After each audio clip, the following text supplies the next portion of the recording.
Hello everyone. आज हम लोग पढ़ने जा रहे हैं वर्ग समीकरण। वर्ग समीकरण पढ़ने से पहले कुछ बेसिक चीज़ें हम लोग जान लेते हैं। तो बेसिक सबसे पहला है रेखीय बहुपद, दूसरा है वर्ग बहुपद। रेखीय बहुपद में क्या बोला, कोटि एक होती है, और वर्ग बहुपद में लिखा है कोटि दो होती है। बट एक कोटि क्या होता है, आपको कोटि पता रहने के लिए आपको मैं बता देता हूँ। जैसे कि इधर मैंने लिखा है ए एक्स का स्क्वायर, ए स्क्वायर इसको कोटि बोलते हैं। स्क्वायर को क्या बोलते हैं, कोटि। घात कितना है, दो। इसका घात कितना है, एक। जिसका घात कुछ नहीं उसका घात एक होता है। इसी घात को हम लोग दूसरा नाम देते हैं कोटि। समझ में आया?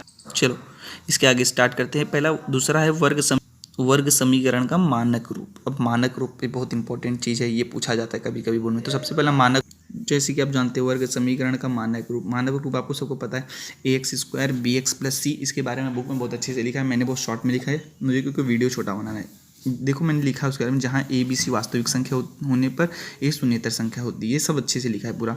वास्तविक संख्या आपको पता ही क्या होता है। वास्तविक संख्या मतलब सबसे बड़ी संख्या होती है, जिसके अंदर सारी संख्या आ जाती है, उसको वास्तविक संख्या बोलते हैं। और अधिकतम घात दो होना चाहिए।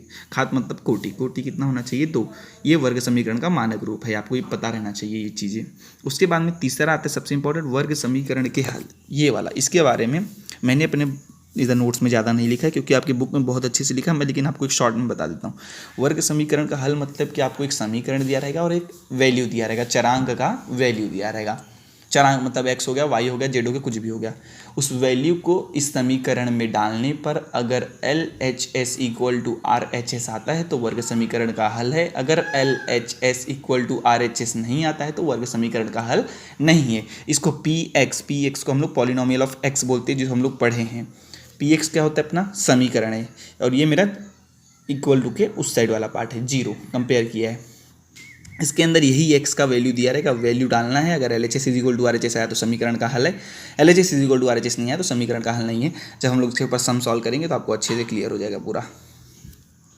चलो एक्सरसाइज 2.1 में आते हैं। तो 2.1 का पहला क्वेश्चन, आपको कोई भी दो समीकरण लिखना है। समीकरण आपको पता रहना चाहिए, समीकरण का मानक रूप पता है, उसका पावर कितना होना चाहिए, अधिकतम घात दो होना चाहिए, एक चरांक होना चाहिए, ये पता रहना। तो ऐसा कोई भी दो समीकरण बना देने का, आपको ये समीकरण फ्री का मार्क्स है। तो ये दो समीकरण कोई भी आपका चलना चाहिए, बस समीकरण के रूप में रहना चाहिए।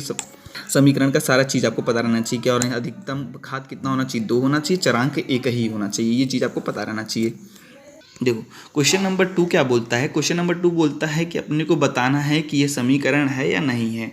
समझ में आपके आपके बुक सामने लेके बैठो, सबको दिखना चाहिए। मेरे पास इधर किताब नहीं है, मैं तो भी बता रहा हूँ आपको। सबसे पहला समीकरण देखो, दिया गया है x square plus 5x minus 2 equals to 0।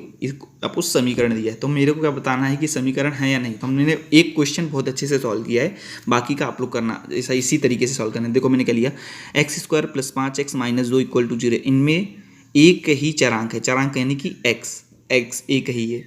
फिर चरांक का सबसे बड़ा घात दो है। देखो एक्स का घात कितना है, दो। आपको ये चीज़ दिख रहा है, एक्स का घात दो है, इसीलिए यह समीकरण वर्ग समीकरण है। लिखने का मेथड यही होना चाहिए, आपको मैंने पहले समय बता दिया, लिखने का मेथड यही हो। आपको ये चीज़ पता ही है, अभी तक हम इतना पढ़े, तो वर्ग समीकरण किसको बोलते हैं ये चीज़ आपको पता है। समझ में आया? क्वेश्चन नंबर 2, क्वेश्चन नंबर 2 क्या दिया, y square is equal to 5y minus 10। क्या करना है आपको, पहले सबसे पहले पक्षांतर करना है, यानी कि 5y को इस साइड लेके आना है, माइनस 10 को इस साइड लाना है। तो मैंने 5y को इस साइड, माइनस प्लस का क्या हो गया, माइनस हो गया, और प्लस 10 का क्या हो गया, सॉरी माइनस 10 का प्लस 10 इक्वल्स टू 0। अब आपको सेम इसी तरीके से लिखना है। तीसरा भी आप लोग देख सकते हो, मैंने क्या किया, इसके बट्टे कुछ नहीं तो एक लगा दिया, तो उसका तिरिया गुणा कर दिया। तिरिया गुणा करने के बाद मुझे क्या मिल रहा है, इधर देखो, वाई स्क्वायर गुणे वाई धन 1 अपॉन वाई इक्वल्स टू 2। ये देखो इसका वाई स्क्वायर इंटू वाई कितना होता है, 2 और 1 3, वाई घाते 3 धन 1 इक्वल टू, ये वाई इधर चला गया तो कितना हो गया, 2y हो गया।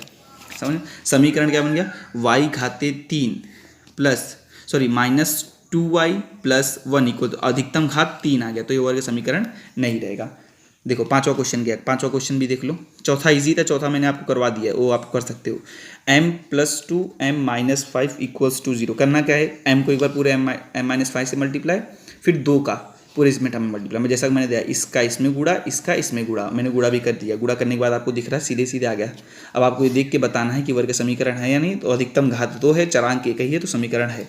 इसको देखो घाते 3 है, घाते 3 है तो सबसे पहले ही समझ में आ जाना चाहिए, लेकिन इसको आपको लिख सॉल्व करना पड़ेगा, दिखाना पड़ेगा। तो इस हिसाब से solve, m घाते 3 minus 3m square, ये माइनस 3m स्क्वायर, m घाते 3 और m 3m स्क्वायर, इसको कर सकते हो, देख लो आप। ये 1 है और ये 3 है, तो 3 में से 1 गया तो -2 आता है। क्लियर है आपको, समझ में आ रहा होगा सब।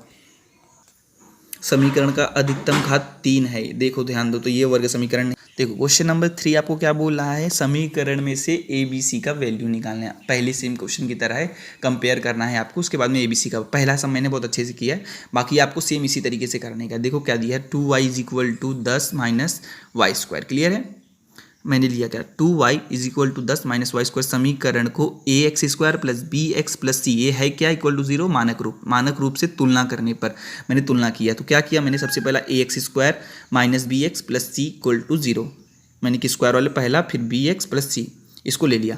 अब मैंने को क्या दिख रहा है, ये माइनस आगे है, तो माइनस को हटाने के लिए मैंने माइनस को रिमूव कर दिया, तो सब जगह क्या आ जाएगा, प्लस। किस रूप में आ जाएगा, आप देख सकते हो, y² + 2y - 10 = 0। मैंने कंपेयर किया ax² + bx + c = 0, जहाँ पर a का वैल्यू कितना है 1, b का वैल्यू कितना है 2 और c का वैल्यू कितना है -10। क्लियर है, a b c का वैल्यू आपको पूछा था, आपका a b c का वैल्यू आ गया।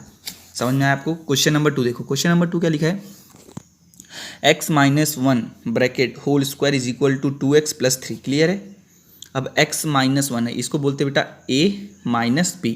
देखो मैंने लिखा a - b का स्क्वायर, तो a - b का होल स्क्वायर क्या होता है, a² - 2ab + b²। सेम इसको मैंने निकाल दिया, x² - 2x + 1 = ये जो दिया आपका 2x + 3, 2x + 3। अब इसको पक्षांतर कर दो, 2x को इससे लगेगा तो -2x + 3 आ जाएगा, तो -3। क्लियर है, देख लो समीकरण, x² - 4x - 2 = 0। अब आपको सीधे चीज़ लिखाया हूँ, इसे ऐसे लिखने का, सेम समीकरण को ax² b से तुलना करने पर इसके आगे आपको लिखना, उसके बाद में ए बी सी का वैल्यू। तो आपका ए बी सी का वैल्यू क्या आएगा, a = 1, b = -4 और c = -2। क्लियर है, ये आपको ए बी सी का वैल्यू ऐसे लिखने का है। अच्छे से लिखना आपको, तो मार्क्स मिलेंगे नहीं पेपर में, फिर बोलोगे सर ने गलत पढ़ा दिया। चलो आगे क्या दिया है बेटा, आगे दिया है x² + 5x = -3 मतलब माइनस ब्रैकेट के बाहर निकाल दिया, तो सबसे पहले उसको अंदर ले ले, तो -3 और ये माइनस माइनस क्या हो गया, +x। क्लियर, फिर पक्षांतर कर दो, पक्षांतर करने के बाद आपका सीधा मिल जाएगा। इसके आगे तो आपको पता है, a का वैल्यू 1, b का वैल्यू 4, c का वैल्यू 3। क्लियर है, कंपेयर, लेकिन ये लिखना जरूरी है, ये नहीं लिखोगे तो मार्क्स नहीं मिलने वाला है। तीसरा देखो, सॉरी चौथा क्वेश्चन, चौथा एकदम ईजी है, देख लो। सबसे पहला पक्षांतर करेंगे, -2 प्लस को माइनस हो गया, ये माइनस का प्लस हो गया। क्लियर है, उसके बाद में देखो ये 3m² - 2m², ये भी स्क्वायर है, ये भी स्क्वायर है, तो 3 में से 2 चला गया तो कितना आएगा, m² + 9 = 0। इस समीकरण को कंपेयर करूंगे, ये इंपॉर्टेंट है। देखो ax² bx + c = 0 से तुलना करने पर m² प्लस, इसके पास कुछ नहीं था तो मैंने 0 लिया, क्योंकि 0 है या वास्तविक संख्या है, तो 0m + 9 आपको भी करना, अगर नहीं दिया रहेगा तो आपको लेना पड़ेगा। अब देखियो पूरे रूप में आ गया, ax² + bx + c, तो a का वैल्यू 1, b का वैल्यू 0, c का वैल्यू 9। ये सम ध्यान देना, इसमें का एक टाइप का और सम है, इसके आगे 2 सम आपको करना है और करके मुझे बताना है। समझ में आपको इतना क्लियर है, इसके आगे का नेक्स्ट वीडियो में हम लोग बताते हैं।